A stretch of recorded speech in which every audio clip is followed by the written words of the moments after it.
Hujambo na karibu sana mtazamaji wa Zone Media, tujuzane yote ambayo yanajiri katika anga za kimataifa. Sasa hapa tunaelekea huko moja kwa moja Moscow, Urusi. Urusi imelaani vikali mauaji ya Saif al-Islam Gaddafi, mtoto wa pili wa aliyekuwa kiongozi wa Libya Muammar Gaddafi, aliyeripotiwa kuuawa katika mji wa Zintan, magharibi mwa Libya.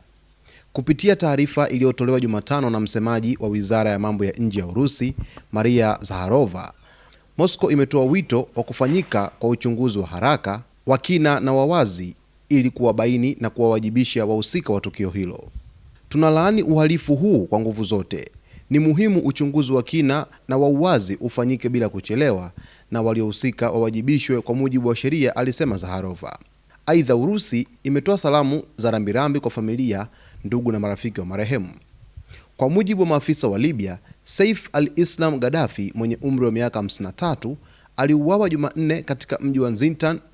Ripoti za vyombo vya habari vya ndani zinaeleza kuwa alipigwa risasi na watu wanne waliovaa barakoa, huku kamera za ulinzi za CCTV katika makazi yake zikizimwa kabla ya tukio hilo. Aliyekuwa msemaji wa serikali ya Muammar Gaddafi, Musa Ibrahim, alisema Saif al-Islam aliuawa kwa hila, akibainisha kuwa lengo lake kuu lilikuwa kuona Libya inayoungana, yenye mamlaka kamili na salama kwa raia wote.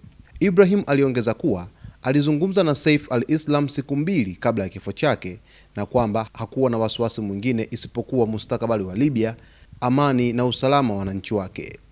Kuuawa kwa Saif al-Islam Gaddafi kumetajwa sababu kadhaa ambazo zimepelekea kuuawa kwake. Moja ni urithi wa kisiasa wa familia ya Gaddafi. Saif al-Islam alikuwa bado anaungwa mkono na baadhi ya makundi nchini Libya, jambo lililomfanya aonekane kama tishio kwa makundi yanayopinga kurejea kwa familia ya Gaddafi katika siasa za taifa. Lakini mbili, mvutano wa madaraka kati ya makundi yenye silaha. Libya bado inakabiliwa na migogoro ya ndani na makundi yenye silaha yanayoshindania ushawishi, hali iliyomweka katika hatari kutokana na misimamo tofauti ya kisiasa. Tatu, historia ya tuhuma za kimataifa. Saif al-Islam aliwahi kutajwa kuhusishwa na uhalifu wa kivita wakati wa utawala wa baba yake, jambo lililozua uadui kutoka kwa makundi yanayotaka haki na kulipiza kisasi. Lakini nne ni jitihada zake za kuhimiza umoja wa kitaifa. Wafuasi wake wanasema alikuwa akitetea Libya iliyoungana na salama, msimamo ambao huenda uliwakera baadhi ya wadau walionufaika na hali ya mgawanyiko. Lakini tano ni sababu za kulipiza kisasi binafsi au kisiasa. Wachambuzi hawajaondoa uwezekano wa mauaji hayo kuhusishwa na visasi vya muda mrefu vinavyotokana na vita na migogoro ya zamani.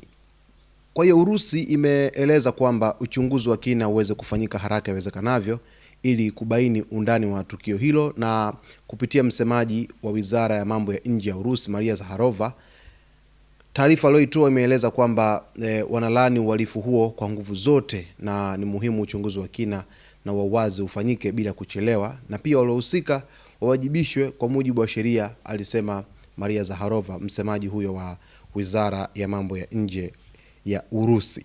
Basi mtazamaji wetu, nini maoni yako kuhusu taarifa hii moja kwa moja kutoka Urusi, ambayo imeeleza ni kwa jinsi gani imesikitishwa na mauaji ambayo yamefanywa huko nchini Libya ya kuuawa kwa mtoto wa Muammar Gaddafi ambaye ni Saif al-Islam Gaddafi. Kwa taarifa zijazo, basi ni kuombe uweze kusubscribe channel yetu, kulike, kucomment pamoja na kushare.